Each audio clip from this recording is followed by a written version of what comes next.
जो पहली बार आए हैं वो भी थोड़ा दिमाग लगाएं कि हवा उनके जीवन में क्या कितना जरूरी है। क्या हवा को भगवान बनाया जा सकता है? पानी कितना जरूरी है उनके जीवन में? पानी से महान क्या हो सकता है? ये धरती माँ कितना जरूरी है उनके जीवन में? ये धरती से बड़ा क्या हो सकता है? सूर्य से बड़ा क्या हो सकता है और कितना जरूरी है उनके जीवन में? और किसके जीवन में जरूरी नहीं है पांचों चीजें? सबके जीवन जरूरी है। सबके जीवन में जानवर, ठीक है, इंसान, अमीर, गरीब, फल फूल, पेड़ पौधा, जीव जंतु, पशु पक्षी, किसके जीवन से अगर इनको अलग कर दिया जाए तो उनका जीवन चलेगा? नहीं चलेगा। सत्य है, नहीं चलेगा। इसलिए हम क्या करें? हम क्या करें? जो सत्य है उसको मानकर चलें और किसी के बहकावे में ना आए। आप मानिए, आप बहकिए, लेकिन उस बात पे बहकिएगा जिसको आप खुद प्रैक्टिकल करके चेक कर ले। जैसे इसको कौन नहीं चेक कर सकता कि ये सही है कि गलत? बताइए, इसमें से एक व्यक्ति को बताइए जो चेक नहीं कर सकते, चाहे वो ज्यादा उम्र के हों चाहे कम उम्र के हों, चाहे पढ़े लिखे हों चाहे बिना पढ़े लिखे। हमारी बात को कितने लोग हैं जो चेक नहीं कर सकते? हम यही कह रहे हैं कि पानी ही महान है, तो चेक करिए पानी महान कैसे है। और इसको चेक करने में कितना रुपए लगेगा? एक भी रुपया नहीं लगेगा। बस पानी पीना बंद करिए, अपने पता चल जाएगा। हम कह रहे हैं हवा महान है, अब हवा को चेक करने में एक भी रुपया नहीं लगेगा। बस चेक करिए, चेक करने में कुछ करना नहीं है, बस सांस बंद कर लेना, पता चल जाएगा। जो हवा एक जगह से आ रहा है जा रहा है, बस फिर देखिए क्या होता है, पता चल जाएगा महान है, पता चल जाएगा कितनी बड़ी शक्ति है। बोलिए ना, बोलिए। हम बचपन में ना थोड़ा दुष्टता करते, बता दें, जब कोई बच्चा सोया रहे ना तो उसका हम आराम से नाक चेक करने के लिए, मारने के लिए नहीं, सिर्फ चेक करने के लिए कि देखते हैं ये छटपटाता है कि नहीं, क्योंकि इसके पास दिमाग है नहीं। ध्यान दीजिए, बड़ी बात है छोटी बात है? क्योंकि उसके बच्चे के पास दिमाग तो है नहीं, उसे क्या पता पानी क्या है, हवा क्या है, माँ कौन है, बाप कौन है, पैसा क्या है, ये क्या है, वो क्या है। लेकिन फिर भी चेक करते हैं, देखते हैं कुछ हरकत करता है कि नहीं। जैसे 2-4-5 सेकंड बीते वैसे तुरंत अपने हाथ से हमारा हाथ हटाने लगे, तो हम हटा दे तुरंत ना, या ना हाथ ना हटाए तो अपने मुड़ी इधर उधर करने लगे। बताइए, छोटा सा बच्चा भी जान रहा है कि हमारे लिए हवा जरूरी है, और आप बड़ा बच्चा हो गए हैं फिर भी नहीं जान रहे। सोचिए ना, हम लोग इतना बड़े हो गए फिर भी नहीं जान पाए हमारे लिए हवा जरूरी है। देखिए ना, इनसे पूछिए, हवा बताएंगे धरती जरूरी है, पानी जरूरी है। लेकिन जैसे जैसे ये आपके गुण इनके अंदर जाएगा तो इनको छोड़कर कहां चले जाएंगे? हीरो हीरोइन के चक्कर नहीं चले जाएंगे। और जब तक आनंद है तब तक इनको मिट्टी सबसे ज्यादा अच्छी लगेगी कि नहीं? पानी सबसे ज्यादा अच्छा लगेगा जब तक अज्ञान है। हवा इनको बहुत अच्छा लगेगा, सूर्य बहुत अच्छा लगेगा, चांद बहुत अच्छा लगेगा कि नहीं? बताइए। अब जैसे जैसे जानकार हुए और आपको देख देख के ये कौन है, ये कौन है, ये कौन है, तो फिर जो प्रकृति ने इनको पावर दी थी उस पावर को आप बदल रहे हैं, डुप्लीकेट पावर उसमें फिट कर रहे हैं, नकली पावर, जो उन बच्चे की ही जिंदगी को बर्बाद करता है। ठीक है, ये होगा, करेंगे, जान गए ना मतलब सभी लोग। अब इसके साथ साथ आपको एक काम और करना है, जिस घर में आप रह रहे हैं उस घर को प्रकृति के अनुसार करना है। जिस तरीके से गेहूं अगर 5 तत्व के अनुसार है तो गेहूं में बहुत अच्छा फल होता है, दाना बहुत अच्छा होता है। अगर 5 तत्व के विपरीत है तो क्या होता है? या तो बाली है तो उसमें दाना नहीं है, दाना है बाली है तो बड़ा नहीं है, मतलब कुछ ना कुछ गड़बड़ा जाता है, उसमें बरकत नहीं होती। और कई कई जगह तो ऐसी होती है जहां पे पानी ज्यादा भरा रहता है, वहां उगता ही नहीं है, बढ़ता ही नहीं है गेहूं। बोलिए, बताइए, बढ़ता है क्या? नहीं बढ़ता है ना। ठीक है, समझ में आ रहा है ना? बढ़ता है नहीं बढ़ता? नहीं बढ़ता है। तो ठीक उसी तरीके से जब हम इनके अनुसार नहीं रहेंगे ना, तो हम भी बरकत नहीं करेंगे, हमारे में भी फल नहीं आएगा, हमारी भी अच्छी जिंदगी नहीं हो पाएगी, हमारी भी हमेशा रोग वाली जिंदगी रहेगी, हमेशा रोग वाली। अगर इससे बदलना है, इससे ऊपर उठना है, इससे छुटकारा पाना है, तो हमको क्या करना पड़ेगा? इनके अनुसार रहना पड़ेगा, प्रकृति के अनुसार रहना पड़ेगा। बोलिए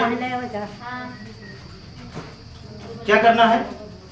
प्रकृति के अनुसार रहना पड़ेगा, ठीक है। और इसको रहने के लिए जो आपका घर का दरवाजा है, रसोई है, जमीन है, फर्श है, छत है, ठीक है, पानी है, ये जैसे बताया जाए वैसे करना पड़ेगा। जब आप वैसे कर लेंगे, उसी अनुसार रहना चालू कर देंगे, तो फिर गेहूं की तरह आप भी बरकत करने लगेंगे, सब अच्छा होने लगेगा, ठीक है। अब ये चीज बरकरार रहे लंबे समय तक, तो प्रकृति ने एक सिस्टम बनाया, वो है कर्म। अब कर्म से कोई अलग नहीं हो सकता, कर्म के बंधन में बंधना ही पड़ेगा, इससे कोई अलग नहीं हो सकता। बताइए, अलग होके दिखाइए कर्म से। कर्म आपकी खुद की धरोहर है, किसकी? खुद की। कर्म आपकी खुद की धरोहर है। धरोहर वो नहीं है जो जमीन है, जो गहना आप रखे हैं, जो पैसा है, हम इसे धरोहर नहीं मानते। हम अपने कर्म को सबसे बड़ा धरोहर मानते हैं। बताइए, हमारा कर्म ही हमें बचा के रखेगा, हमारा कर्म ही हमारी सुरक्षा बनेगा, सुरक्षा का कारण बनेगा, हमारा कर्म ही हमारा विनाश बन सकता है, हमारा कर्म ही हम जितना भी कमाए हैं वो सब गंवा सकते हैं कर्म से ही। बोलिए हाँ या ना? ये दिखता है। देखिए कोई है, देखिए ना, कर्म से बुरा कर दिए, बहुत रुपया कमाए हैं, सब उनको बचाने में लग जाता है, चुक जाता है सारा पैसा, है ना। 10 साल कमाए, 20 साल कमाए, और कैसे साल कुछ बुरा किए उस कमाने के चक्कर में, और इतना बुरा कर दिए कि सारा पैसा खत्म, और जितना उनका रिकॉर्ड बना था समाज के अंदर, उनसे ले लेके वो भी खत्म। जब पैसा खत्म, रिकॉर्ड खत्म, तो वो खुद खत्म। बोलिए, इस तरह किसके किसके जीवन में हुआ होगा? चेक करिए। हमें लगता है कि आप सबके अनुभव में कोई ना कोई इस तरह होगा जिसको आप जानते होंगे अपने अपने क्षेत्र में। बहुत से लोग हैं, है ना, कि किए तो, लेकिन कर्म का चक्र उनको छोड़ा नहीं।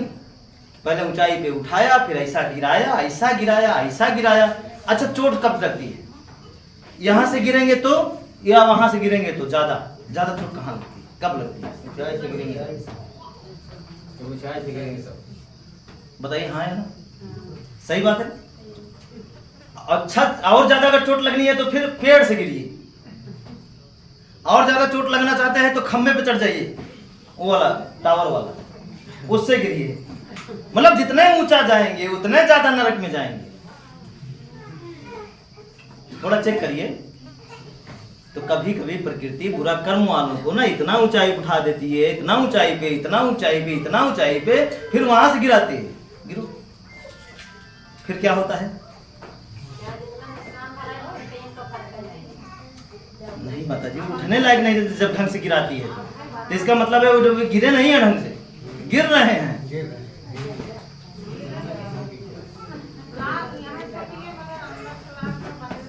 माता जी, वो डायलॉग नहीं मारेंगे तो कैसे चलेगा? सब यहाँ की शिक्षा थोड़ी ले रहे हैं कि हाँ सब बस अब हमारी आंख खुल गई, अब हम समझ गए, अब हम बुरा नहीं करेंगे, हमारे कर्मों का फल मिल गया। यहाँ थोड़ी आ रहे हैं जो इस तरह बोलेंगे। वो तो यहाँ जा रहे हैं बाबा के पास, ओझा जी के पास, तो वहां तो ऐठन रहेगी ना, उतना दान किए हैं, कैसे उनका ऐठन टूटेगा? कभी नहीं टूटेगा, बर्बाद हो जाएंगे, घमंड नहीं टूटेगा। अब ये टूट जाए तो फिर शायद कुछ अच्छा हो जाए। बोलिए, बात समझ में आ रहा है ना? पूरा की थोड़ा आ रहा है? ठीक है। तो ये अभी हम क्या बोले? किसी किसी बेईमान को प्रकृति इतना ऊंचाई पे लेकर चले जाती है, जैसे हेलीकॉप्टर पे, फिर वहां से गिराती है, तो क्या होगा?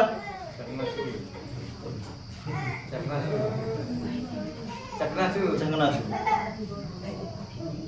फिर बचने लायक रहते हैं, उठने लायक रहते हैं, और हम लोग तो यहीं से गिर जाते हैं, क्योंकि इतने ऊंचाई पे गिरा देगी। और इतनी ऊंचाई गिराएगी, बहुत तेज अगर गिराई तो क्या होगा, बहुत तेज वाला झटका से गिराई इतने से, तो बहुत ज्यादा क्या होगा, बहुत ज्यादा क्या होगा अगर इतने ऊंचाई से गिराई तो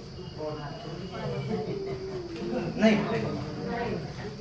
इतने ऊंचाई से अगर जबरदस्ती गिरा देंगे तो चोट लग सकती है, हम मानते हैं थोड़ा दर्द हो सकता है, लेकिन अस्पताल नहीं जाएंगे आप। कैसो गिरे, मुंह के भल गिरे इतनी ऊंचाई से, पीठ के भल गिरे, बाएं गिरे, दाएं गिरे, कुछ नहीं होगा। वहां से गिरेंगे तो शायद हाथ पैर टूट जाए। टावर से गिरेंगे तो शायद एक आतंक बचे जो अस्पताल छिड़ा के लेकर जाए, लेकिन हेलीकॉप्टर से गिरेंगे तो अस्पताल जाने लायक नहीं। बोलिए ना, हाँ डायरेक्ट, हाँ ठीक है। ऐसा हो सकता है क्या? ऐसा हो रहा है लोगों के साथ, हो रहा है ना, कंफर्म है? हम तो देखें भाई, हो रहा है। आप पता नहीं देखे हैं कि नहीं देखे? देखें, हो रहा है, जरूर हो, ठीक है। तो इसका मतलब ये मत सोचिएगा कि कोई बुराई करके बहुत ऊंची सीढ़ी पे चढ़ रहा है, बहुत ऊंचाई पे पहुंच गया है, तो समझिएगा कि अगर बुराई का रास्ता पकड़ के चढ़ा है तो गिरेगा जरूर, और जब गिरेगा ना तो उठने लायक नहीं रहेगा। तो हम क्यों ऊंचाई पे इतना जाएं, और जाना ही है ईमानदारी से जाएं। जब गिरने की नौबत आए पैराशूट बांध के गिरे, आराम से आगे खड़ा हो जाए नीचे, ठीक है। मान लीजिए ऐसा नौबत आए तो, लेकिन ऐसा आएगा नहीं। ये रास्ता ही ऐसा है जो आपको कभी गिरने नहीं देगा। इस रास्ते पे चढ़ कर पे, मतलब इस पर चढ़ के तब कामयाबी लीजिए, उतर कर नहीं। उतर कर लिए तो आए नीचे, जीरो भय बना देगी प्रकृति जीरो। बहुत खतरनाक लीला है। हम कैसे बताएं प्रकृति की लीला कैसे काम करती है, प्रकृति कैसे रचती है। आप अच्छा खासा है, आपका दिमाग ऐसा घुमाएगी ना, आप भूल जाएंगे सब कुछ कि आपके साथ हो क्या रहा है। जब ढंग से चोट लगेगी तब जाके होश आएगा कि अरे ये क्या हो गया। कोई भी उस बीच में आपको बचाने आएगा, आप किसी को बात नहीं मानेंगे, हट हट हट, हम जो कर रहे हैं सही कर रहे हैं। इस तरह दिमाग आपका घुमा देगी। बहुत विचित्र लीला है। कब किसके साथ क्या कर देना ये नहीं पता। बुरा करने वालों के साथ और अच्छा करने वालों के साथ अच्छा करेगी, और अच्छा करने वालों के साथ कैसे करेगी अच्छा, कब आपको कहां से कहां पहुंचा दे पता ही नहीं चलेगा। बस अच्छा करते रहिए। जैसे ऊंचाई से नीचे की ओर गिरा सकती है बुराई, तो अच्छाई नीचे से ऊंचाई की ओर बढ़ा भी सकती है, ठीक है। इतनी ताकत है इसमें। तो ये हो गया प्रकृति कर्म। आगे है सच, हमेशा सच बोलना। अगर मान लीजिए ये तो सही करना ही, और जब तक इसको नहीं कर पा रहे हैं इसको करने लगे, दुखी करना बंद कर दीजिए, अब फिर सच बोलिए। अगर ये बोलेंगे, जैसे हमारी कर्म बुरा हो गया फिर भी सच बोल दिए ना, तो ये एडजस्ट हो जाएगा। इधर बुरा किए, उधर झूठा बोल दिए, अब क्या किए, पहाड़ गरा बटोर लिए, और आपको समझ में नहीं आएगा, ठीक है। इसीलिए यहां अगर गड़बड़ाते हैं तो यहां मत गड़बड़ाइए, ये सही कर देगा। समझिए कि हम आपको बांध रहे हैं। हर बाबा किसमें बांधते हैं? हर बाबा ओझा किसमें बांधते हैं आपको?